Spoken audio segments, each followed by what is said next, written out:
I think that everybody could benefit from learning public speaking, and everybody could get better. But some people are like naturally good at it that just don't know it. And some people are pretty bad at it. And no matter how much they really work at it, they're going to get a little bit better, but not too much better.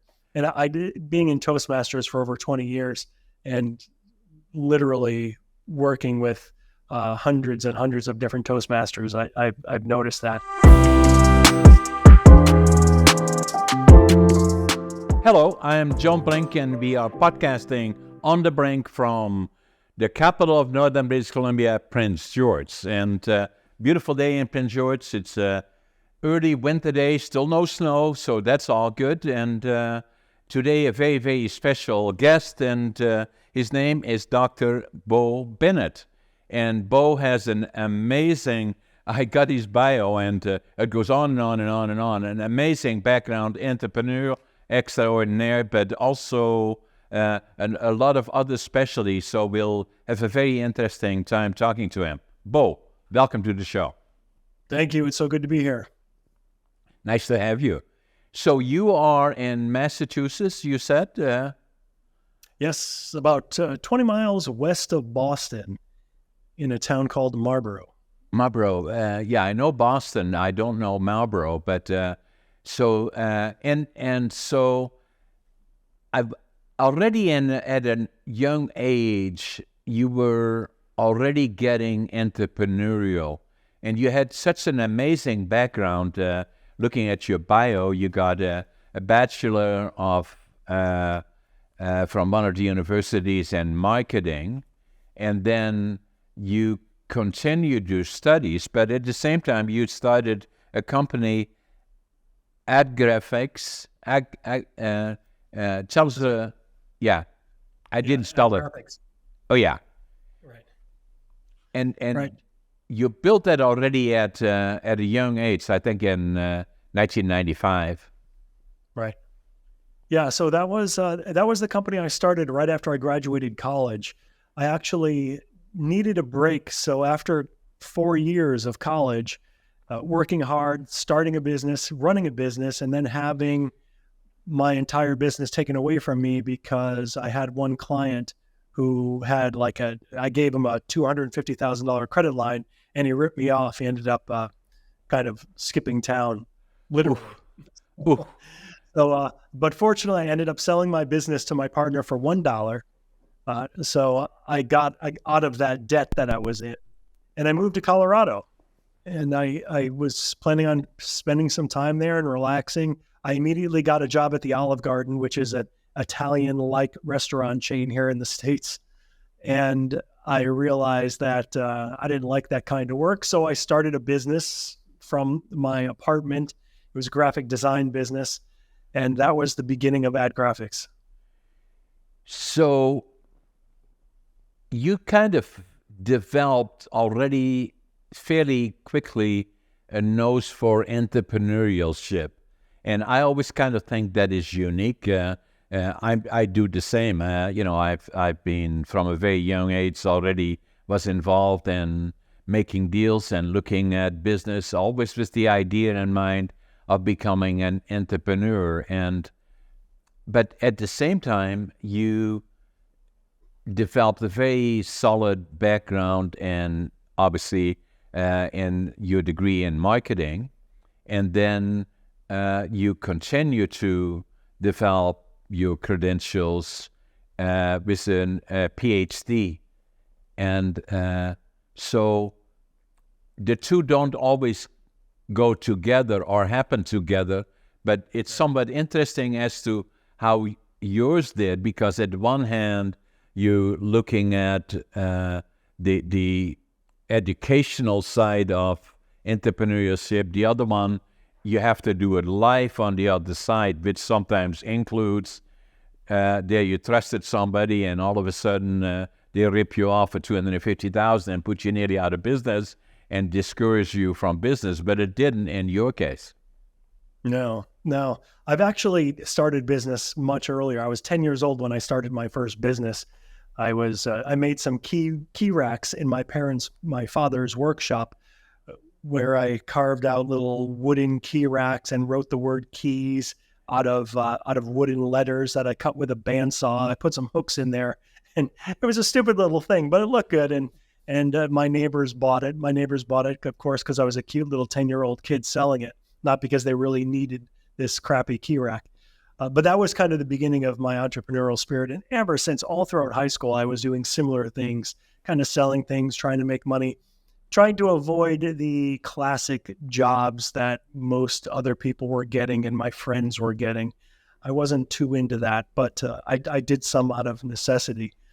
So after I got my degree in marketing, I like my number one priority was I wanted to be wealthy. That was it. Like ever since I was 10, I wanted money.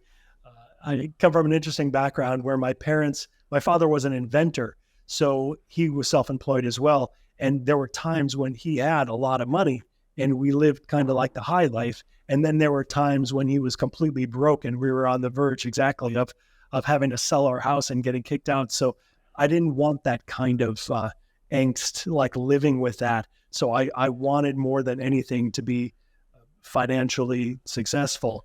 Did Marketing.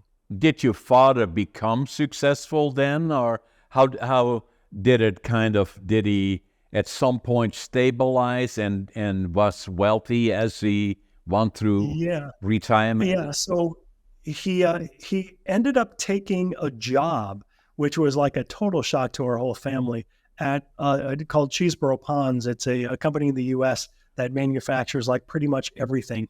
Like it's one of those mega corporations that does like deodorants and shampoos and all that stuff. Right. So it was a local company for where we lived, and they wanted like an in-house inventor for what my dad could do. So they bought his whole shop. His whole machine shop got moved over there, and he was working for them. So at that time, his income became stabilized. And that was, he did that all the way until pretty much his death. Yeah. The interesting part what I see here is I have a lot of similarities with you. I'm a doctorate, but it's an honorary doctorate, and I'm very pleased with the University of Northern British Columbia that designated that to me, and I'm proud of it. But my academic background is not a very impressive one, because I failed grade 3 and I failed grade 7 3 times and got a job when I was 14 becoming a furniture maker. The challenge was, after I failed grade 7 3 times, they said, what are we going to do with this guy? Send him to the mentally challenged school. Not my parents were very good, but those were the choices. Or should we get him a trade? So fortunately, they decided to get me a trade, and I became a furniture maker. And then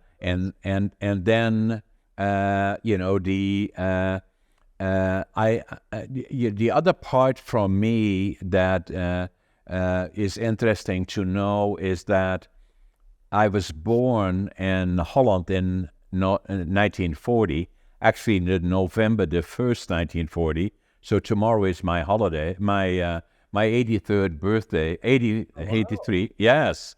Birthday. Yes, I love it. And so I still remember the war years. Northeastern Holland was under the German occupancy, and things were difficult and tough. My dad was drafted into the Dutch army in April of 1940, and I didn't know him. Obviously, I was born in November, and my sister was 1 year older, my brother 2 years older, and we didn't know for 5 years if he was dead or alive. And he was, the last time they saw him was in the bombing of Rotterdam. And, so it was a tough go for my mom, in particular, bringing up 3 small kids. And although there was family, but everybody had their own issues and challenges. And especially when we know that, Remembrance Day is very close, November the 11th, and it was a tough go.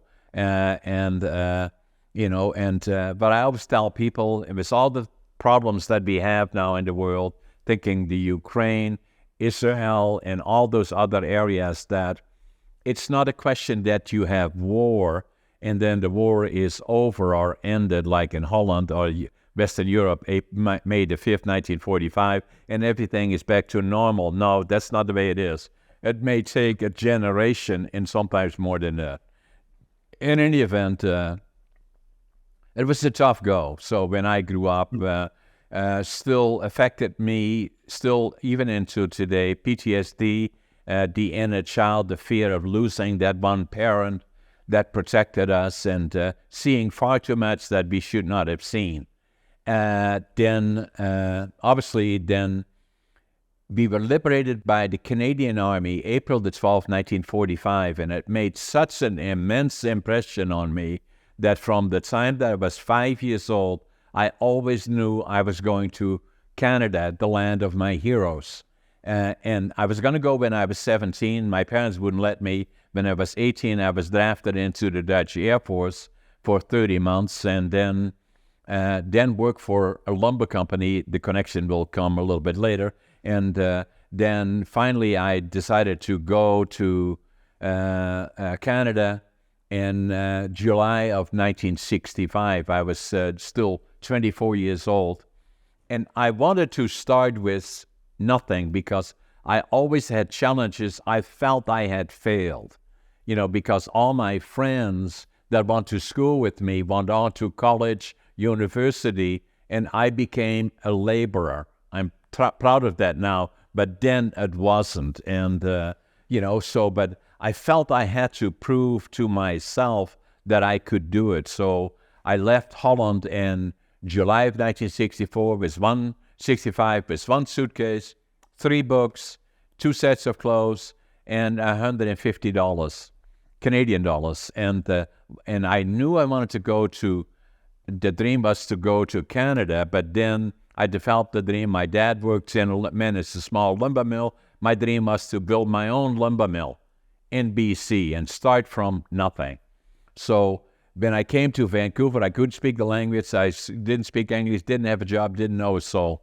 And fortunately, I bumped into somebody in the immigration department that had a German background. I told him what I wanted to do. I could speak some German. He said, Prince George, that's where you have to go. That's where they're building sawmills and pulp mills, and it's a boom town. So I did. I came to Prince George on the Greyhound. It was about 12 or 13, 14 hours in the bus. My God, it's a long way. And I came off the bus, and I had my suitcase, my 2 sets of clothes, and I had $25.47. That's what I had. Couldn't speak language, didn't have a job. But the other thing that I had, my employees made this for me, actually. I had attitude, avoid the negative. I've always been positive attitude. I had the passion and then work ethic. And I say, put those together, what follows is success. And so I started as a cleanup man and then kind of went from there and forward. And then gradually, already within a couple of years, I was already as superintendent for one of the largest sawmills here in this region. And then within 2.5 years, I owned part of a mill. I owned a motel. Don't know why, but I just bought it because it was available. It was a good deal. And then within 10 years, I developed a company called the Brink group of companies, or Brink Forest Products. That is 50 years ago now. That developed in a company that has about 10 different subsidiaries, and both in real estate, warehousing, distribution, logistics, and as well as lumber. And, then something happened that was a trigger for me that I still, even then, everybody said, you're so successful. Oh, my God. I didn't feel that way. I felt even then still I had failed. And there was one thing that happened. I walked into a store here, and for some reason or another, I picked up a book, and the book's title was Driven to Distraction. And I opened the book, and I read ADHD. I'd never heard of it. And I said, oh, my God, that's me. And so as I started reading the book, I bought a book. I wrote in the book in Dutch. Now I finally know who I am. And so even then, it took me 5 years before I talked to my friend, my medical doctor, that delivered our two girls, daughters, and he said to me, "Why are you here, John?" I said, "I think I got ADHD." And so we did our homework on it, and by then already I had checked with Google and all the other things. There was no question about it. I'm a classic example of ADHD. And so he confirmed that, and, so that was a time changer for me because it explained a lot of things as to what had happened to me and why I was what I am. Is an entrepreneur. I always build. I did like you did already at a very early age, even in Holland. I was always hustling and selling stuff, collecting bottles, selling those, selling old steel and all of those kind of things. People said to me, "You have to write a book at some point about this." And so I tried for about 20 years. Writing books, as you well know, you're an author, is not easy. And and then finally 5 years ago, I said that if I don't do it now, it will never happen. So I wrote this book against all odds. And I'm going to send you a signed copy of this. And it's not hurrah, hurrah, how successful John is, but more like all the ups and downs that I went through. The book is quite popular, actually, and I hope it is, and it is. It's an inspiration to a lot of other people. But as you well know, if you do an autobiography, and it's the first book that you ever wrote, and especially my background was not very strong on the academic side, it's a challenge. But I did a very good job, and it's become very, very popular. And then That's great. Yeah, the other thing that I should just mention too, I wrote another book that I felt I had to do. The more I found out about ADHD, the more I felt that I had to speak about it more, and I did that, and especially in the last 5 years, because the frequency of occurrence on ADHD, where it was thought to be about 8%, is probably well over 20. And I wrote a book called ADHD Unlocked, and written by somebody ADHD. It's become very, very popular, So so it kind of gives you the background. And the other part that caught my attention about you is that my dream was to go to Canada. My dream was to build a lumber mill, and to understand my background. And then the other key was I was not very good at communications, and I was very conscientious of that. If there were more than 3 or 4 people together in my own setting, I could interact. If it was wider than that, I couldn't. And it caused issues and problems. So an ex-sister-in-law dragged me down to Toastmasters. And I said, "What is Toastmasters all about?" She said, "You will like it. Just sit there and you just listen."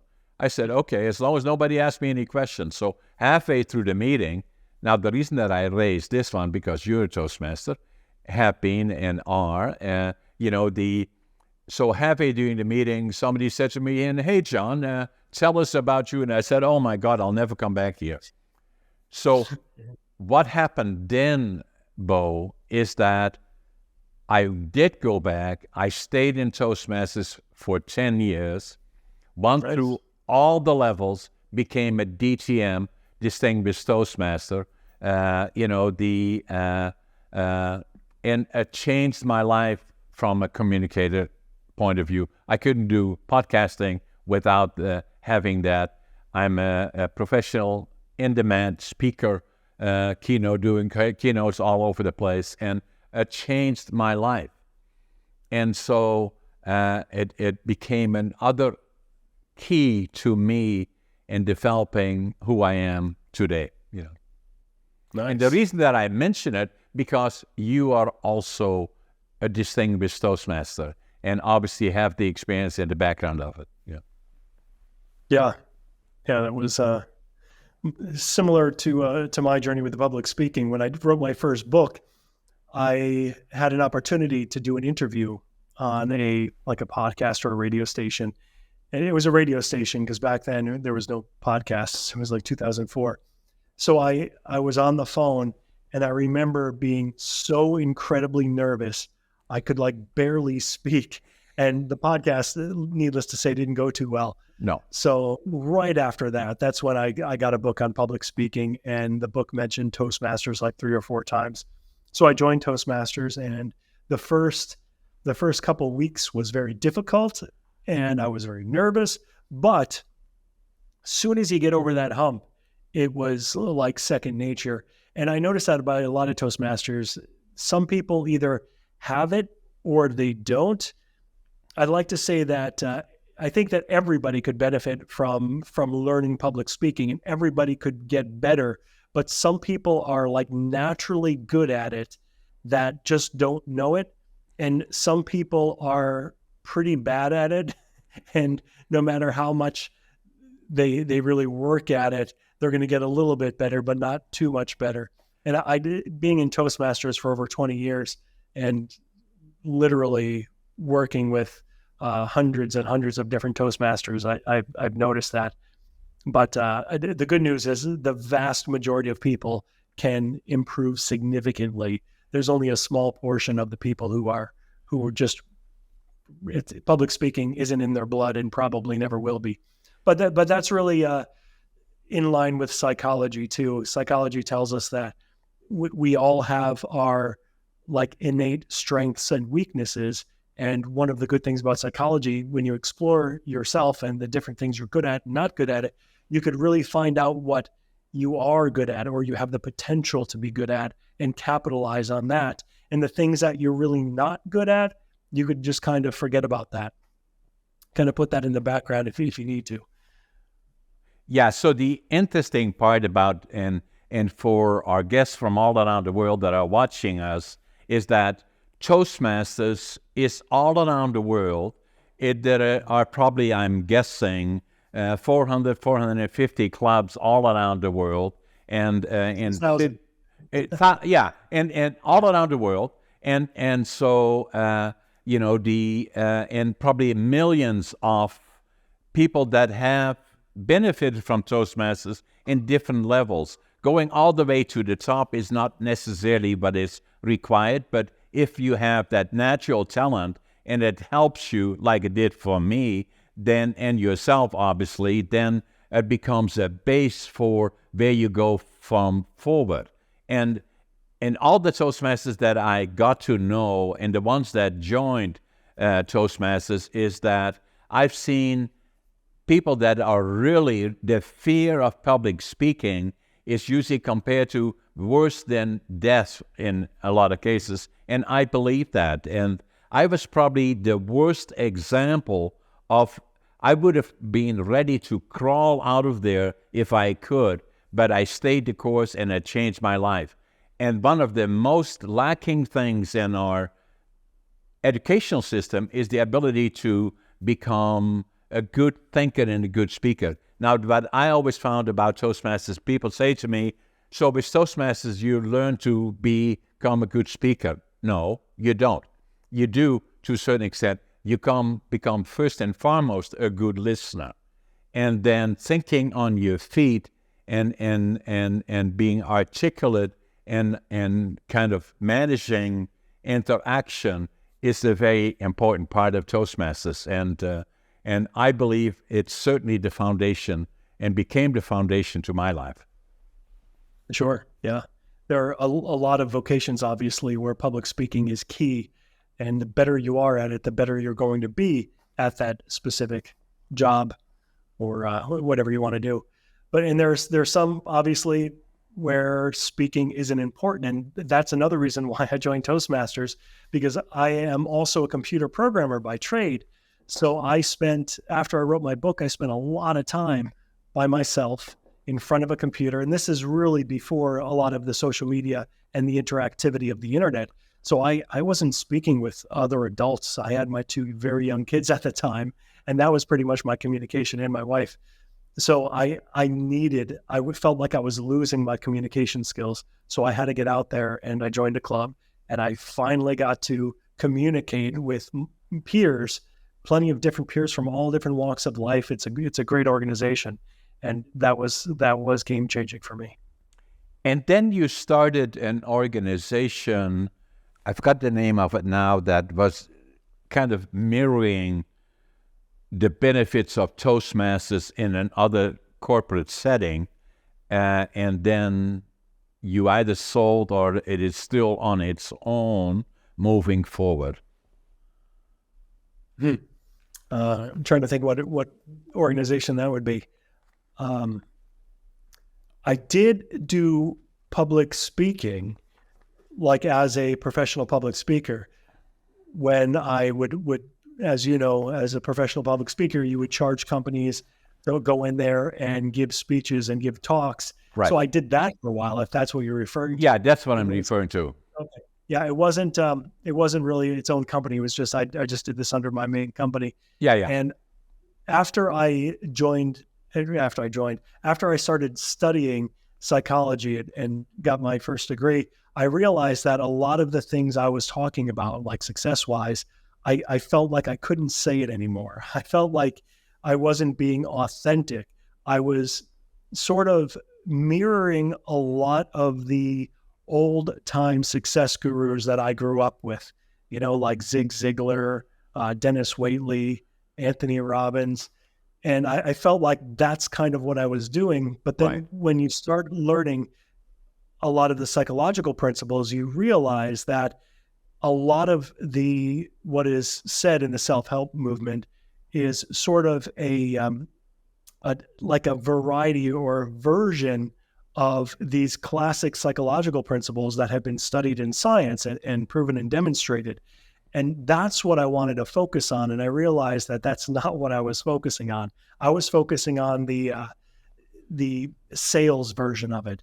To give you a perfect example, like if you tell somebody that there was like this Yale study. I don't know if you remember this. It was in a few different books about this Yale study where people who set goals 20 years later ended up making like six figures compared to people who didn't set goals, who did poorly.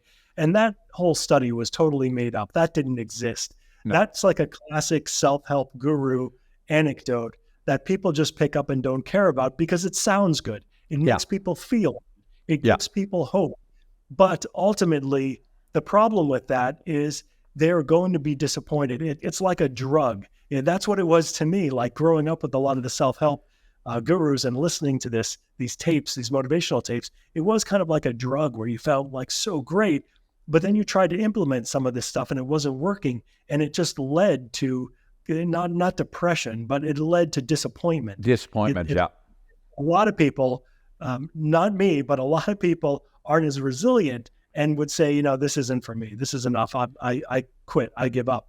That's why it's dangerous. That's why it's important when I talk about self-help or motivation now, I strictly stick with that of which I know through science, like the positive psychology, which is like self-help without all the motivational bullcrap. It's like the true ideas that people can actually use to help them succeed. So that's kind of what I've been sticking with.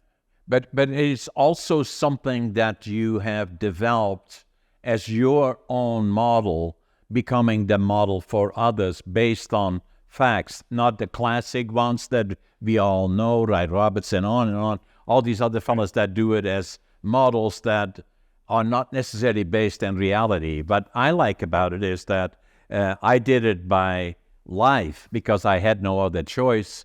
And the other part is to prove it to myself. It was not until I have A, come to Canada, B, proving to myself that I had the same ability as others, although I was not successful in the normally understood schooling system that we have because of ADHD. And then the other part became Toastmasters, which laid the foundation. And then the other part, already from the time that I was 60, is really when I started to developed the benefits of Toastmasters, giving me confidence. And then that kind of developed then about 5, 6, 7, 8 years ago, when I finally decided to write the book and the Against All Odds, and which took me 80 years to live, 20 years to think about it, 5 years to, or 2 years to write it.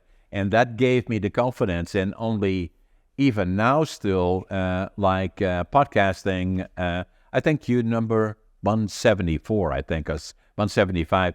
I do about 13 to 15 podcasts a month. And then where I'm podcasting, and then I'm still guest on others. And I really, really enjoy it. It gave me confidence, that it helps me to interact with people like yourself, and all people, all different, from different directions, interacting with on a global basis. And it has become a vehicle for me that I really enjoy. But at the same time, it has helped me from, developing from a business perspective, because again, to be successful in entrepreneurship, the key part is being a good and effective communicator. And I believe a lot of times, amazingly, even in the larger companies, I listen to the senior executives are not good and effective in a lot of cases, communicators. The ones that are successful are usually good, are effective communicators. Right. Yeah. I'm sorry about that. So now your focus is mainly on, so you have done about 5 different books in all different areas. So is that become part of your business model now, where you are actively a public speaker and doing keynotes and all of those kind of things, and then also writing, and then you're also still teaching, as I understand it?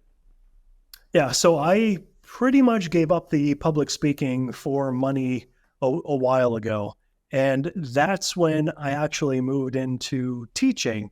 I got a job as an adjunct professor. An adjunct professor, for those of you, your audience who don't know about this, in the United States, I'm not sure if it's in Canada or other places as well, but it's a position where you're basically like a substitute teacher, but one who always teaches the same class. So you're part-time and you're pretty much on call. So when they need you, you could teach like a semester, you could teach a class, but as soon as they're done with you, if they bring somebody else in, then they just let you go. It's usually advantageous to the university because they pay us like peanuts. Usually adjunct professors do it because it's something they want to do, and that's why I wanted to do it. It's not for the money. And they are tenured, right? In a lot of cases. A lot of cases, yeah. You have tenured professors, and then so there's just like a little room for some of the adjuncts to come in. So I did that, and I started writing books when I started my first publishing company back in 2010. I actually started that company because the first book I wrote, Year to Success, back in 2004, I had like an incredibly difficult time trying to publish it because you either went with a traditional publisher, and if you didn't, then there were very few options. So that's why I wanted to kind of expand the options available to other people, other authors. So I started a company called eBooks.com. I ran that for about a dozen years, and that morphed into Book Marketing Pro, what I do now. And that's really the publishing end as well as the book marketing, because I realized after writing over a dozen books myself that if you don't effectively market the books, they're not going to do that well. So I needed to create a company that provided these services. So all of the books, all of the authors that I helped publish over the last decade, they could actually get some traction with book marketing. So that's kind of what I've been doing. So that is your business really, in terms of, and again, with my writing, we started with a company that did the publishing and prepping, and then very quickly we realized that we should be doing ourselves. And so we do that now ourselves. But, I'm still writing 2 more books that will come out next year as a hobby more than anything. And although the books have been successful, I do, audio as well of all my books. We have them on all the major media, but the marketing side of it is still a work in progress as we go. The next book that I'm doing actually is Living Young, Dying Old. It's basically based on, it's not the age that counts, it's the quality of life. And it deals with all the things that we can do to stay physically healthy, understand your diet, and understand the more progressive approach to medicine and the medical ideas of hormones and all of those other things that are related to it, is saying that I want to get to 120, and so at 83 I'm doing okay, and I'm still quite active in the gym. I'm still I'm supposedly the oldest competitive bodybuilder in North America, and I qualified for the nationals here in the Arnolds in 2018, and then COVID came, and I'm doing the same again at 84, going to the gym and starting to compete again, and again hope to be at the Arnolds the following year.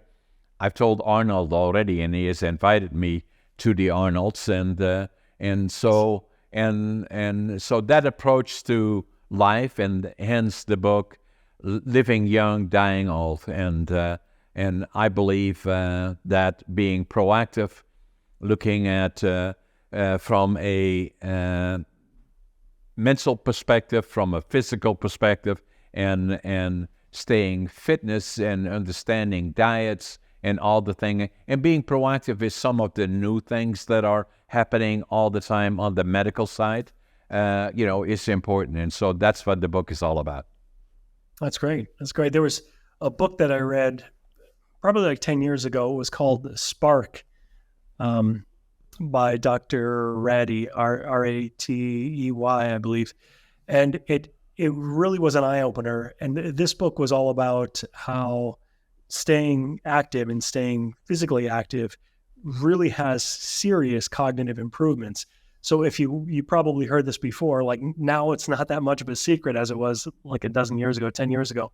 But in order to stay cognitively sharp, people think like the old school of thought was the best thing you could do is like work on puzzles, keep on training your brain. And that stuff is good.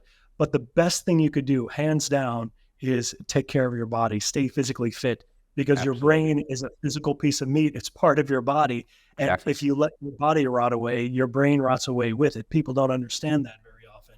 So the best thing you do, Alzheimer's, dementia, like you name all of the aging cognitive disorders that not typically, but that too often come with aging, you could really have a positive effect on staving those off if you stay physically fit, if you maintain a healthy diet, a healthy lifestyle. And you really don't have to like be a competitive bodybuilder. No. I mean, that's fantastic. But I mean, for the average person, I mean, just get out there and walk, do things, stay active, get up every hour, do what your Apple Watch tells you, like, move around, stay active, and you're going to be in much better position. So what I say is do 20 minutes to a half an hour a day. And as you said, you don't have to. I take it further because everybody gets a warning, and I think it was in 2008, and and I already was 68 years old at the time, and I got a case of diverticulitis, and it nearly killed me because lots of pain, and I have a high threshold for pain. You have about 48 hours before your whole insides have become affected by the breach in your system, and but it gave me a signal that I better take it serious in terms of physical exercise and diet. We all do that. Actually, New Year's Eve, we say, okay, we're going to do that and that. We buy a membership to a gym, and then after 2 weeks we can find 100 reasons as why we can't go anymore. That kind of a thing. And so I stayed with it. I hired a trainer because my days are like yours are likely always meeting to meeting. So STB meeting is something that I have to do. So I started doing that. I did it for I was out of shape. I did it for about 6-7 years. And then one day somebody came by and said, have you ever thought about competing? I said, me? And he says, yeah.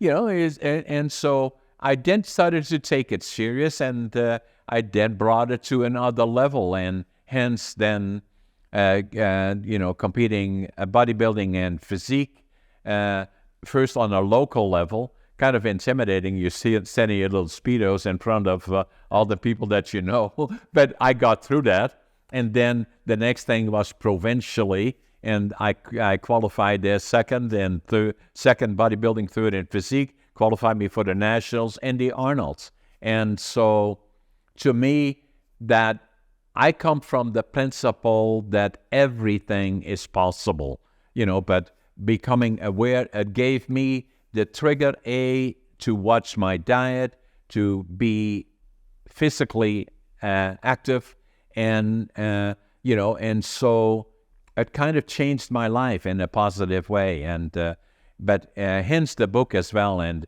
for me, it's not a question of saying you must become an Olympian or something, or just do 20 minutes to a half an hour a day, walking or staying active. Critically important. Watch out for your diet in terms of understand the food that you eat. And a lot of times what I say in presentations that I do, amazing, my wife is a vegan and very aware of health, and lucky me, and all those things around it. But I do all the shopping, and trust me in what I do. I never go to the middle of the store. I'm always on the outside of the store, because in the center aisles are all the stuff that should not be part of my diet, and I stay with the greens and all of those kind of things. Being very aware of it and not making it overly complex and complicated. Good, yeah, good strategy. So then. The other thing, and again, is something that is part of your life and you're watching closely, is that, like, even podcasting, relatively speaking, Bo, is very new, really, if you look at it.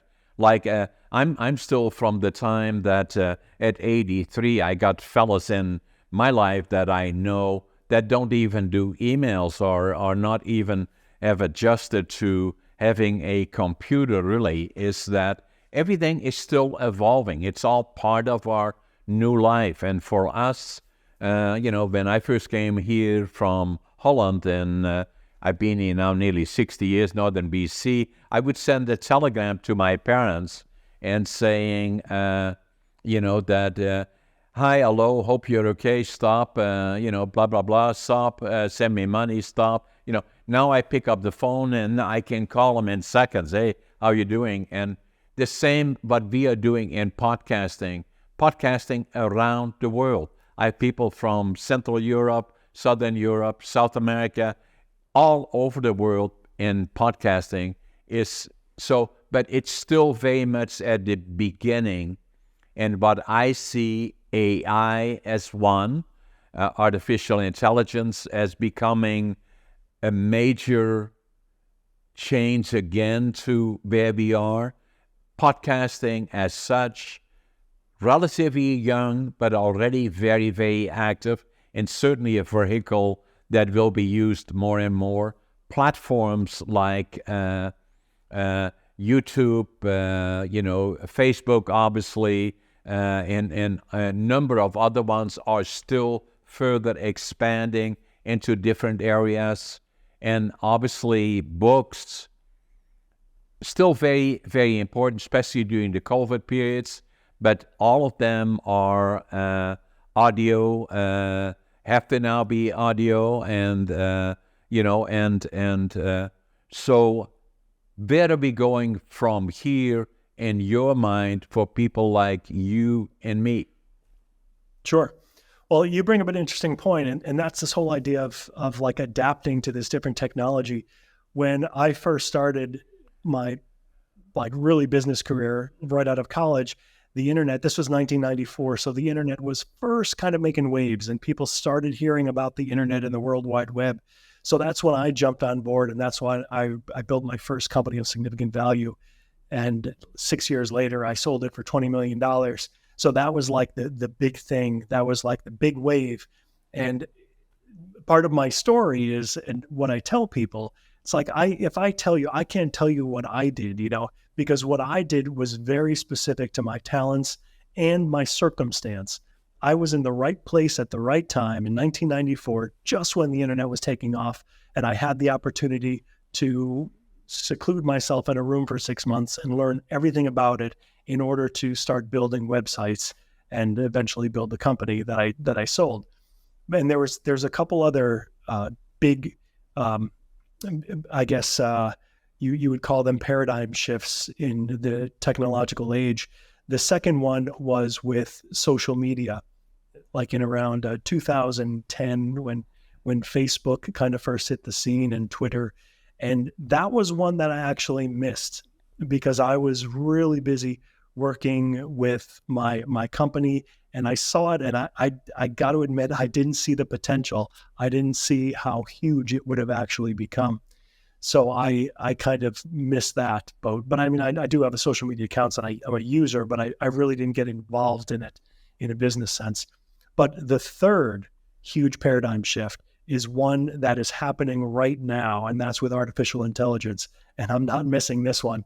In fact, about a few months ago, I stopped everything that I was doing and I started getting involved in artificial intelligence. And right now I've got several different websites that use AI, including like my bookbud.ai. That's where I kind of integrated my publishing, what I do with the publishing. And this allows like anybody to write a nonfiction book within like 3 hours, not just write the book, but publish the book, the print book, the ebook, and the audio book using cloned voices with artificial intelligence. And it sounds like amazing. You can't tell the difference between a human narrator and the artificial intelligence, with the exception if the artificial intelligence doesn't make mistakes, where human narrators will often like hit the mic or dog will bark in the back or something will go on. So it's some amazing technology I've been using, and it's really just the tip of the iceberg. People were saying that, like the experts in the industry are talking about how right now it's artificial intelligence is way beyond that standard curve that we saw with technology, where every 2 years the technology doubles. Artificial intelligence is different because artificial intelligence kind of uses itself to make improvements. So what we've seen like less than a year ago with like ChatGPT 3.5 and the difference between that and ChatGPT 4.0, like the current latest, it's like 12 times better, and it's like equivalent, I heard, of an IQ of 155. So it's and this is just, I mean, 5 is on the horizon too. And where is that going to be? And that's only like a month, a couple months away compared to when the 4 came out. So the technology is improving, and it's just at such like an incredible pace that I don't think anybody could actually keep up with it. So we're all in the same boat. What I'm trying to say is it really presents an excellent opportunity for anybody who's willing to spend a little bit of time and learn about the technology and think about how they can use the technology to help them in business or starting their own business. From what I have seen, and certainly I'm not an expert like you are in those areas, but I watch everything very, very carefully. But I see with AI, it is far beyond where we as humans are thinking it is and where it is going. It's so much in motion. By the time you have a good idea of where it is going, it is still moving. Hence, For sure. I heard Biden and we in Canada, most of the people in the U.S. Don't fully appreciate that. Likely is that we are very knowledgeable about what is happening in the United States and be watching it very closely. I do a lot of business in the United States, so we are watching all the stuff that happens in the U.S. I heard this morning Biden signed off a document that basically, correct me if I'm wrong, is saying to the names that are the people that are moving very fast into AI, slow down a little bit, put the brakes on a little bit. You cannot stop it, but we have to understand it better because it is, to a lot of people, scary as to where it will go, how it will change the status quo, and how it will move forward. But on the other hand, I look at this already from my perspective as an opportunity, and for the same reasons as you do.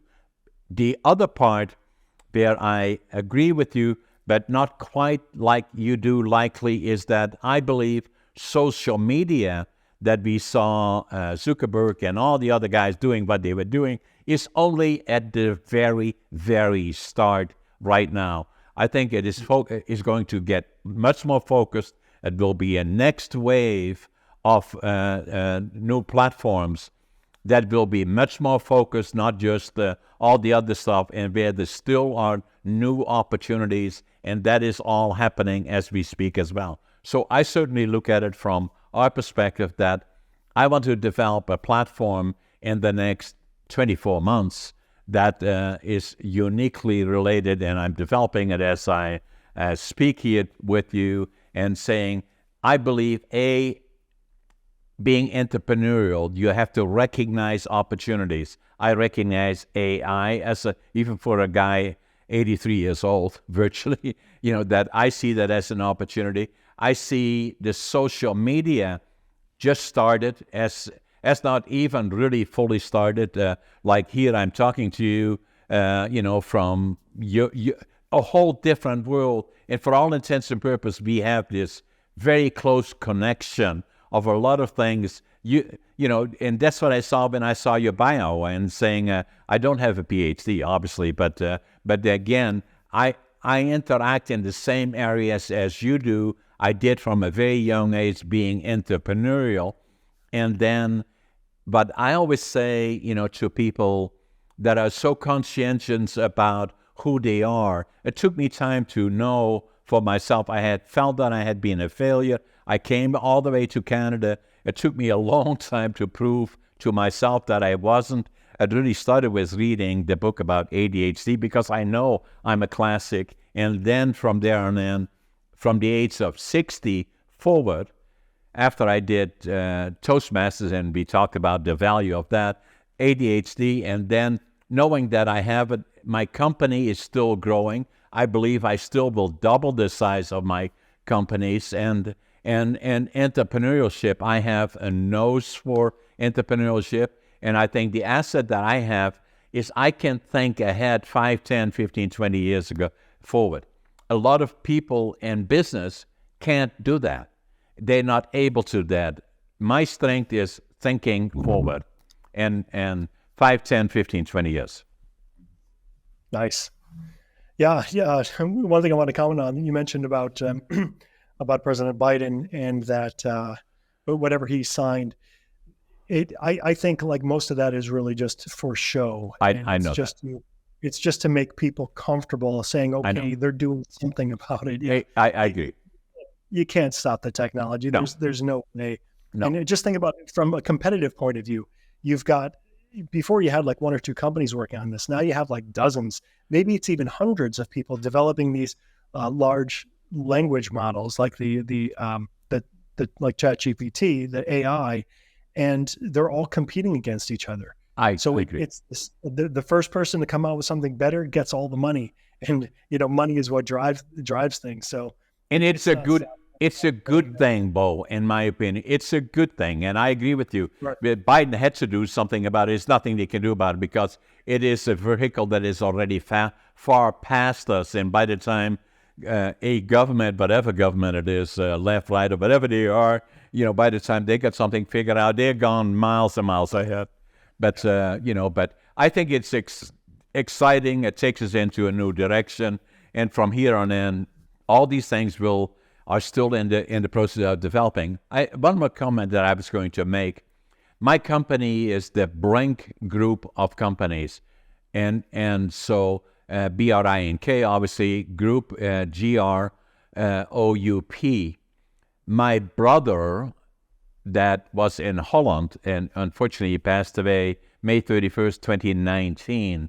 Deddo is his first name, Deddo, Brink, started a company, and that was called the Brink, Brink group, in Dutch, GROEP, of companies. And he started that in the early 70s, at the early stages of computers, and he saw this computer working, and he was trained as an architect, and he was very good at what he was doing. He then developed a company, the Brink Group of Companies, Ltd, in Holland, is now a large, huge company that basically what they specialized in, and he did what you did, spend hours and hours and hours and hours and days and months developing software that was not available then, and in which they could manage major building projects. And that was their niche. And the company then after that employed hundreds of people in the technology of being able to manage large companies. And he started that in the early 70s and then sold out, and so unfortunately he passed away too early. But it became unique as to already when it initially started in the early 70s of recognizing the power of computers then. And then I agree with you 100% in terms of where do we go from here? We still very much on the beginning, and I, even at my age, I want to be part of that. Yeah, who doesn't? It's gonna be a wild ride, that's for sure. Bo, anything else that comes to mind? What I'm going to do is I'm going to sign copies of these books, and I'm going to send them to you, and then let's stay in touch. I'm looking at developing a platform in the next 24 months. I think in social media, but that goes wider and broader than Facebook and some of the other ones do. And I believe that there's still opportunities there. And I'd be watching AI closely. I agree with you that no government has the ability to stop it, or it's all fluff and it's all something. But the reason that they mention it at all is because if they didn't, then it appears, which likely is the case, they are not doing their job, right. But it's not stoppable. It is just beginning. Also, nobody wants to take the blame for if something does go wrong. They say, hey, I did something about it and I tried. Now, some people will say something goes wrong because for the same reason that you said, within 15 minutes you can write a book and publish it. And a lot of jobs that are now being looked as, lifetime jobs are no longer. And welcome to the real world, right? Things are changing fast, Yeah, well, it's just like, people are complaining and scared of it, but it's sort of like robotics. When robotics first came out and was replacing people on the assembly line, they're basically jobs that people don't need to be doing. And or want to do, right? Yeah, or I could guarantee you that very few people doing these jobs actually want to do them. They're doing them because they have to. They get stuck into it. Exactly. So hopefully this has an opportunity and use their creative human skills doing something that can't be so easily replicated by a robot or a machine. Bo, I really, really appreciate it for all those people from around the world watching our conversation about changes in technology and all the things that are happening in entrepreneurship. It was a pleasure having you on my podcast. Thank you. I appreciate it. Take care. Bye-bye. Bye-bye.